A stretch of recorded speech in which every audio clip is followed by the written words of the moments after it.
আল্লাহর হাবিব সাল্লাল্লাহু আলাইহি ওয়াসাল্লামের সাথে আম্মা জান আয়েশার ঝগড়া হতো। মজার একটা হাদিস শুনেন, সহিহ বুখারীর হাদিস, মুসনাদে আহমদ ইবনে হাম্বলও এসেছে এই হাদিসটা।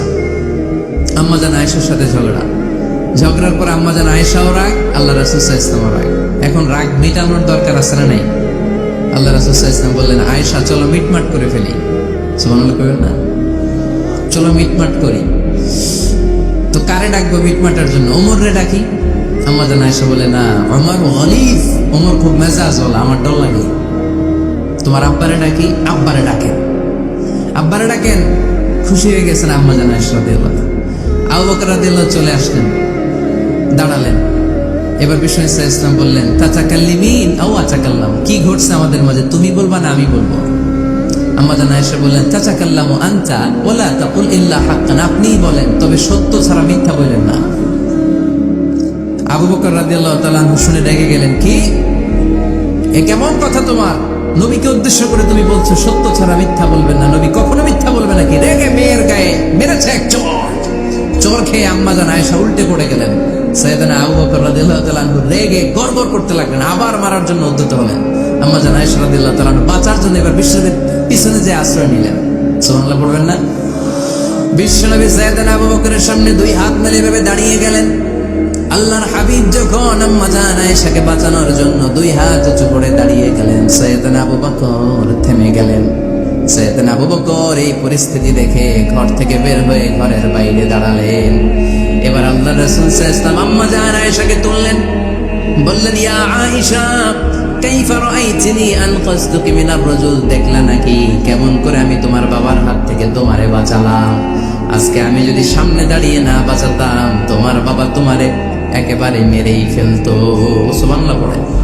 দেখছো আয়েশা, আমি বাঁচাইলাম তোমারে, আমার সাথে ঝগড়া করো, আমি বাঁচাইলাম। এই কথা শুনে আম্মা জান আয়েশা রাদিয়াল্লাহু তাআলা আনহা লজ্জায় পড়ে হেসে দিলেন। সুবহানাল্লাহ পড়বেন না? এত আস্তে সুবহানাল্লাহ। লজ্জায় হেসে দিলেন। বিশ্বনবী সাল্লাল্লাহু আলাইহি ওয়াসাল্লাম এবার হেসে দিলেন।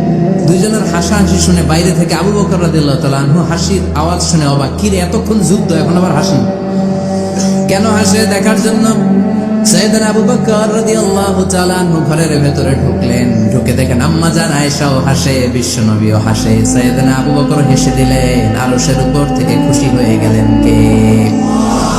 এবার সাইয়েদনা আবু বকর বলেন, ইয়া রাসূলুল্লাহ, ইয়া হাবিবাল্লাহ, আশরিকানি ফি সিলমিকুমা কামা আশরাকতুমানি ফি হারবিকুমা। নবী গো, আপনাদের দুইজনের মধ্যে যুদ্ধ লাগলে যেমনি মিটমাট করার জন্য আপনি আমারে ডাকেন, আপনাদের এই আনন্দ ঘন মুহূর্তগুলোতে শরীক হওয়ার জন্য মাঝে মাঝে আমারে ডাকেন। সুবহানাল্লাহ পড়েন। আপনাদের মধ্যে যুদ্ধ লাগলে সন্ধি করার জন্য যেমনি আমারে ডাকেন, আপনারা যখন আনন্দ ঘন পরিবেশ এরকম খুনসুটি করেন, হাসাহাসিতে মেতে ওঠেন, তখন একটু আমারে রাখেন। সুবহানাল্লাহ পড়বেন না? দেখেন আল্লাহ রাসূল সাল্লাল্লাহু আলাইহি ওয়াসাল্লাম পৃথিবীর সবচেয়ে শ্রেষ্ঠতম মানুষ, উনাদের পরিবারেও ঝগড়া হতো, কিন্তু এই ঝগড়া কোনোদিন তালাক পর্যন্ত গিয়েছে? কথা বলেন না কেন? আল্লাহর হাবিব সাল্লাল্লাহু আলাইহি ওয়াসাল্লাম তার কোন স্ত্রীকে তালাক দিয়েছেন? প্রায় আম্মা জান আয়েশার সাথে রাগারাগি হতো। আল্লাহর হাবিব সাল্লাল্লাহু আলাইহি ওয়াসাল্লাম বলতেন, আয়েশা কখন তুমি রেগে থাকো সেটাও আমি জানি, কখন তুমি আমার উপর খুশি থাকো সেটাও আমি জানি। ইয়া আয়েশা ইন্নী লা আ'লামু ইযা কুনতি আন্নী রাদিয়া ওয়া ইযা কুনতি আলাইয়া গাদবা। আয়েশা কখন রেগে থাকো তাও বুঝি, কখন খুশি থাকো তাও বুঝি। আম্মা জান আয়েশা বললেন, ইয়া রাসূলুল্লাহ, কেমনে বুঝেন? বিশ্বনবী বললেন, তোমার দোয়ার বাক্যগুলো শুনো বুঝি। যখন তুমি আমার উপরে খুশি থাকো তখন দোয়ার সময় তুমি এভাবে বলো, রব্বি মুহাম্মদ, ও মুহাম্মাদের রব, আপনি আমাদের সব গুনাহ মাফ করে দেন। আর যখন তুমি আমার উপর রেগে থাকো তখন তুমি মুনাজাতের সময় বলো, রব্বি ইব্রাহিম, ইব্রাহিমের রব, আপনি আমাদেরকে ক্ষমা করে দেন। তার মানে যখন তুমি রেগে থাকো তখন দোয়ার সময় আমার নামটা মুখে নিতে চাও না। সুবহানাল্লাহ পড়েন। তখন তুমি দোয়ার সময় অন্য নবীর নাম নাও। আম্মা জান আয়েশা বললেন, ইয়া রাসূলুল্লাহ, মা আহাজুরু ইল্লা ইসমাক, আমি তো শুধু নামটাই সরাই, আমার মুখ থেকে কেবল আপনার নামটাই সরায় রাখি, আমার হৃদয় থেকে কখনো আপনারে সরাতে পারি না। আমার হৃদয় জুড়ে আপনি, মা আহাজুরু ইল্লা ইসমাক। নবী হে, আমি শুধু দোয়ার সময় রাগের মাথায় আপনার নামটা বাদ দেই, হৃদয় থেকে তো আপনারে বাদ দিতে পারি না। সুবহানাল্লাহ বলবেন না? তার মানে নবীদের ফ্যামিলি তো ঝগড়া এগুলো হতো, কিন্তু এটা তালাক পর্যন্ত গড়াতো না, ঠিক কিনা? সহিহ মুসলিমে এসেছে, ইন্না ইবলিসা ইয়াদাউ আরশাহু আলাল মা। ইবলিস শয়তান তার সিংহাসন গেড়েছে সাগরের উপর। কোথায়? ইবলিসের সিংহাসন কোথায়? সাগরের উপর। সুম্মা ইয়াবআসু সারায়াহু, সে প্রতিদিন সকালবেলা তার সাঙ্গপাঙ্গরে গোটা পৃথিবীতে পাঠায়, যা পৃথিবীতে ফাসাদ সৃষ্টি কর, ফাসাদ সৃষ্টি কর। ইবলিস যখন সাঙ্গপাঙ্গদেরকে গোটা পৃথিবীতে ছড়িয়ে দেয়, সারাদিন ধোঁকা দেওয়ার পরে, ওয়াসওয়াসা দেওয়ার পরে, রাত্রিবেলা ইবলিসের কাছে ফিরে আসে, এসে বলে, ও ইবলিস, আমি আজকে আল্লাহর বান্দাদেরকে দিয়ে মিথ্যা কথা বলিয়েছি। ইবলিস বলে, এটা তো কোনো ব্যাপারই না, এগুলোই তো তোদের কাজ। আরেক শয়তান বলে, আমি ওজনে কম দিয়েছি একজনের মাধ্যমে বাজারে। ইবলিস বলে, এটাও তেমন বড় কোনো কাজ নয়। আরেকজন বলে, আমি সুদের ডিলিংস করিয়েছি। ইবলিস বলে, এটাও কোনো কাজ নয়। আরেক শয়তান বলে, আমি মদের আড্ডাখানায় নিয়ে মসজিদে যেতে নিয়েছিল, সেখান থেকে সরিয়ে মদের আড্ডাখানায় আল্লাহর বান্দাদেরকে নিয়েছি। ইবলিস বলে, এটাও তেমন বড় কোনো কাজ নয়। আরেক শয়তান এসে বলে, মা তারাকতুহু হাত্তা ফাররাকতু বাইনাহু ওয়া বাইনা ইমরাআতিহি, আমি এক আল্লাহর বান্দার সাথে বান্দির ঝগড়া লাগিয়ে, ঝগড়া করাতে করাতে তালাক পর্যন্ত নিয়ে গিয়েছি।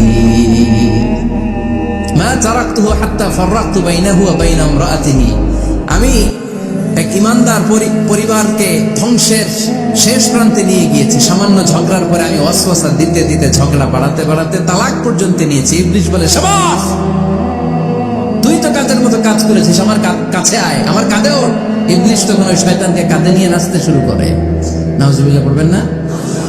এজন্য ইমানদারদের সংসার ভেঙে খান খান হোক, এটা হলে ইবলিস খুশি, আর ইমানদারের পরিবার টিকে থাকলে আমার আল্লাহ খুশি। আমরা কার খুশি চাই? এজন্য শয়তানরে খুশি হতে দেওয়া যাবে না। ইমানদারদের পরিবারগুলো ঝগড়ার মাধ্যমে ভেঙে যাক, সব সময় শয়তানের মিশন এটা। আর ইমানদারদের পরিবারগুলো টিকে থাক, এটা আমার আল্লাহ সব সময় চায়। সুবহানাল্লাহ পড়েন। এজন্য ঝগড়া করবেন না। এক স্বামী ওয়াজ শুনে বাড়িতে গেছে রাত 11টায়। তো বাড়ির কাছাকাছি যেতে না যেতে স্ত্রীর আবার স্বভাব হচ্ছে রাতের খাবারটা স্বামীর সাথে একসাথে খায়, আলাদা খায় না। তো বাড়ির সামনে যেই স্বামী ফোন দিছে ওয়াইফকে, এই শুরু করার আগে দরজাটা খোলো, আমি চলে আসছি। তো ওয়াইফ এসে দরজা খুলে দিচ্ছে। এবার স্বামী ঘরে ঢুকে বলে, শুরু করার আগে রাতের খাবারটা দিয়ে দাও, টেবিলে খেয়ে ফেলি। স্ত্রী বেচারি ডাইনিং টেবিলে খাবার দিয়েছে, হাজব্যান্ড বেচারা ওয়াশরুম থেকে ফ্রেশ হয়ে ডাইনিং টেবিলে বসেছে, স্ত্রীও বসেছে। তো খুব বড্ড গরম। হাজবেন্ড বলে, শুরু করার আগে ফ্যানটা ছাড়ো। এইবার তো স্ত্রী বেচারি রেগে মেগে আগুন। কি আসার পর থেকে শুরু করার আগে, শুরু করার আগে, কি শুরু করার আগে? হাজবেন্ড বলে, এই তো শুরু হয়ে গেল। মানে কি? ঝগড়া। মানে কি? ঝগড়া।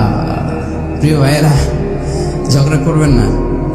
স্বামী রেগে গেলে স্ত্রী চুপ থাকবেন, স্ত্রী রেগে গেলে স্বামী চুপ থাকবেন। তাহলে এখন থেকে আমাদের এই স্লোগান নিতে হবে যে ঝগড়া করলেও আমরা ডিভোর্সের দিকে যাব না। পারা যাবে? আর একজন রেগে গেলে আরেকজনকে চুপ থাকতে হবে। ভাবি রেগে গেলে আপনি চুপ, পারবেন?